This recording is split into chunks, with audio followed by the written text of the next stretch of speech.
దారుణం జరిగింది. మైలవరం మండలం కంబాలదిన్నె గ్రామంలో 3 ఏళ్ల చిన్నారిని చంపి ముళ్ల పొదల్లో పడేసిన ఘటన వెలుగు చూసింది.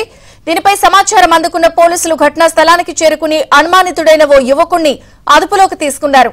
చిన్నారిని అత్యాచారం చేసి చంపి ఉండవచ్చని పోలీసులు అనుమానిస్తున్నారు. కుటుంబ సభ్యులతో పాటు చిన్నారి ఓ పెళ్లి కార్యక్రమానికి వచ్చినట్టుగా తెలుస్తోంది.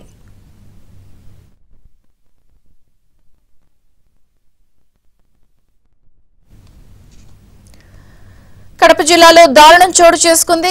3 ఏళ్ల చిన్నారిని చంపి ముళ్ల పొదల్లో చంపేసి పడేసినటువంటి ఘటన వెలుగు చూసింది. వివరాలు కడప నుంచి శ్రీనివాస్ అందిస్తారు. శ్రీనివాస్, మైలవరం మండలం కంబాలదిన్నె గ్రామంలో దారుణం చోటు చేసుకుంది. 3 ఏళ్ల చిన్నారిని చంపి ముళ్ల పొదల్లో వేయడం జరిగింది.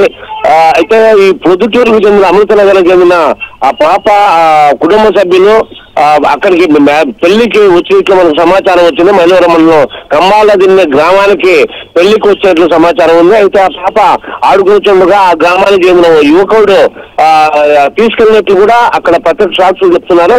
అయితే ఈ పోలీసులు ఆ కోణంలోనే విచారిస్తున్నారు. ప్రస్తుతం పోలీసుల గ్రామస్తుల సమాచారం మేరకు ఘటనా స్థలాన్ని చేరుకున్న పోలీసులు పాప ముళ్ళపొదలో ఉన్న పాప శవాన్ని కూడా జమ్మల వరకు తేవడానికి తెచ్చారు. అయితే వాళ్ళు పూర్తి స్థాయిలో అప్పుడే కేసు నమోదు చేసి అనుమానం ఉన్న గ్రామానికి చెందిన యువకుల్ని అదుపులోకి తీసుకోవడం జరిగింది. అయితే ఆ పాప అక్కడ ఉన్న ఆడవాళ్ళు చూస్తుంటే అక్కడ ఎందుకంటే వీళ్ళకి ఎలాంటి సంబంధాలు లేవు, పూర్తిగా పెళ్లికి వచ్చిన వాళ్ళు కాబట్టి కొత్తగా వచ్చారు కాబట్టి ఆ పాపని అత్యాచారం చేసి చంపి ఉండొచ్చనే అనుమానం ఆ కోణంలో విచారిస్తున్నారు. ఆ కోణంలో ఉండొచ్చు అనుమానం ఉందని పోలీసులు కూడా చెప్తున్నారు. మొత్తం మీద పోలీసులు కేసు నమోదు చేసి విచారిస్తున్నారు. విజయ చంద్రిక. థాంక్యూ శ్రీనివాస్.